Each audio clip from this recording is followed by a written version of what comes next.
BJP और आजसू के बीच गठबंधन लगभग टूट ही गया है, ये मान करके चलिए। और आजसू की तरफ से बीजेपी पर की जा रही प्रेशर पॉलिटिक्स का भी कोई असर नहीं हुआ। बंगाल में आजसू बाघमुंडी और जयपुर जंगलमहल की इन दो सीटों पर अपना दम दिखाना चाहती थी आजसू पार्टी। सुदेश महतो बहुत मेहनत कर रहे थे कि भाई चुनाव से पहले पहले, उससे पहले तो नहीं लेकिन चुनाव से पहले पहले सुदेश महतो मेहनत कर रहे थे बाघमुंडी और जयपुर के लिए। लेकिन इस बार अमित शाह और नरेंद्र मोदी के सामने सुदेश महतो की एक न चली। इन दोनों सीटों से बीजेपी ने अपना प्रत्याशी दिया।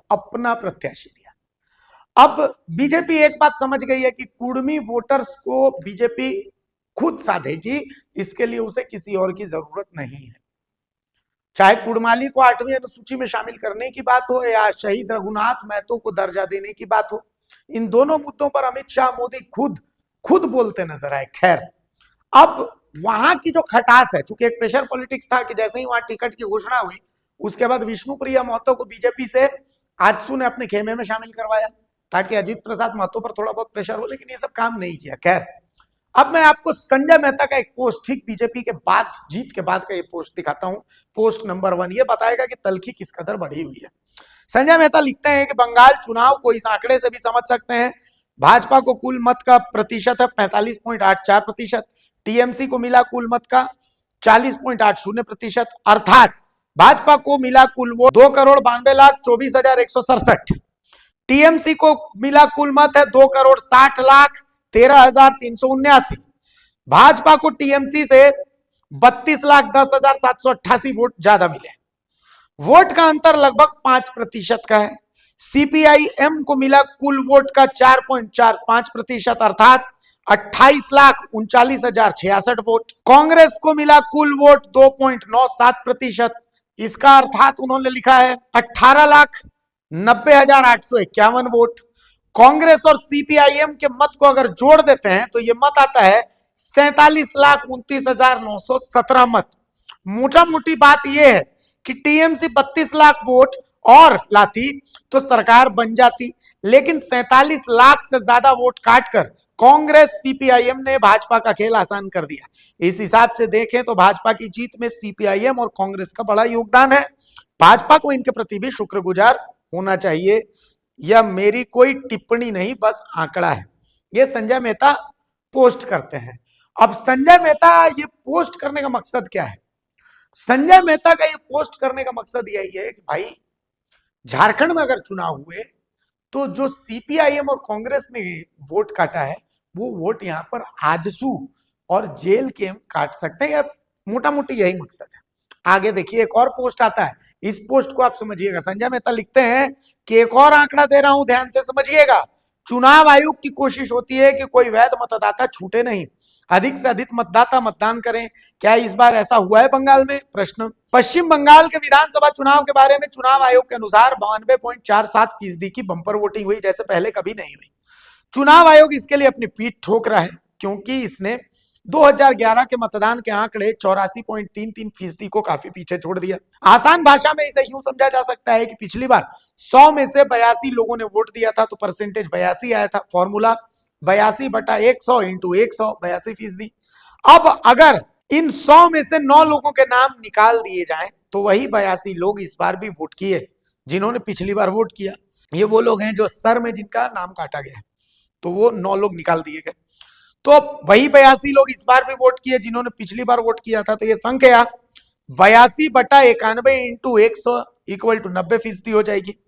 लेकिन इस बार की वोटिंग का वास्तविक परसेंटेज तो 90 नहीं 92 से अधिक बताया जा रहा है, यानी पहले से कुछ तो अधिक लोगों ने वोट किया होगा। तो इसके बाद वो लिखते हैं कि बिल्कुल, लेकिन कितने अधिक लोगों ने वोट किया? जब इस बात की जांच पड़ताल की तो चौंकाने वाली जानकारी मिली कि इस बार पिछले चुनाव के मुकाबले वोट देने वालों की संख्या में हुई बढ़ोतरी 20 सालों में सबसे कम है।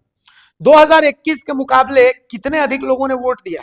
सबसे पहले ये जानते हैं कि इस बार 2021 के मुकाबले कितने अधिक लोगों ने वोट दिया। चुनाव आयोग ने ऐसा कोई डेटा जारी नहीं किया है, लेकिन उसके द्वारा जारी कुल वोटर संख्या 6.81 करोड़ का 92.47% निकाला जाए तो यह आंकड़ा 6.30 करोड़ के आसपास होता है। तो चुनाव आयोग के डेटा के आधार पर इस बार बंगाल में 6.30 करोड़ वोटरों ने वोट दिया है। अब देखें यह संख्या पिछली बार की संख्या से कितनी अधिक है। चुनाव आयोग के डेटा के अनुसार 2021 में 6.04 करोड़ लोगों ने वोट दिया था। अब ऐसे में कुल वृद्धि हुई 6.30 माइनस 6.04 इक्वल टू 26 लाख, यानी इस बार 26 लाख अधिक वोटरों ने मतदान किया। अच्छा आंकड़ा है, लेकिन क्या यह शानदार है, अभूतपूर्व है? चुनाव आयोग की कोशिशों का नतीजा है। जानते हैं कि पिछले चुनावों में मतदाताओं की संख्या कितनी बढ़ी थी? 2021 बंगाल चुनाव में 57 लाख वोटर्स बढ़े, 2016 बंगाल चुनाव में 73 लाख मतदाता बढ़े, 2011 में 80 लाख वोटर्स बढ़े, लेकिन 2026 में सिर्फ 26 लाख वोटर्स बढ़े। पश्चिम बंगाल के पिछले 3 विधानसभा चुनाव में मतदाताओं की संख्या में लगातार बड़ी वृद्धि देखी गई है। 2011 के चुनाव में मतदाताओं की संख्या 3.94 करोड़ थी, जो 2016 के चुनाव में बढ़कर 4.74 करोड़ हो गई। इस दौरान 80 लाख नए मतदाता जुटे। फिर 2016 से 2021 के बीच मतदाताओं की संख्या 5.47 करोड़ से बढ़कर 6.04 करोड़ हो गई, जिसमें 57 लाख की वृद्धि दर्ज की गई।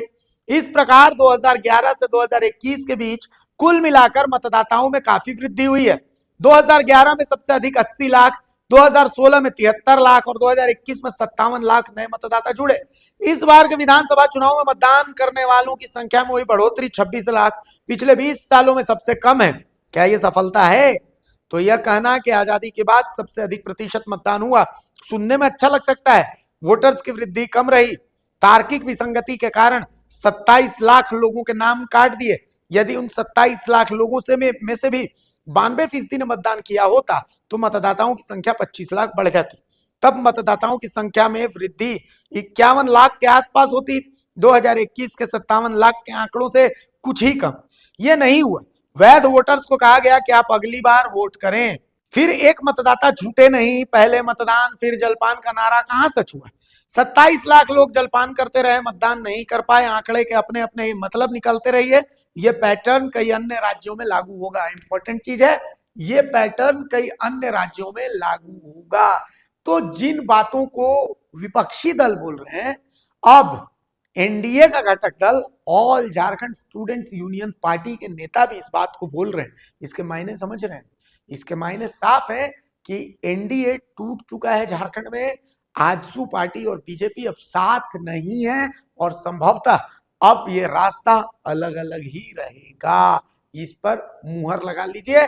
अब इसके बाद इस पर भी मुहर लगा लीजिए कि हो सकता है ऐसे पोस्ट और आगे आए तो आने वाले समय में ईडी और सीबीआई की भी एंट्री इस मामले में होगी। ये भी लिख के ले लीजिए।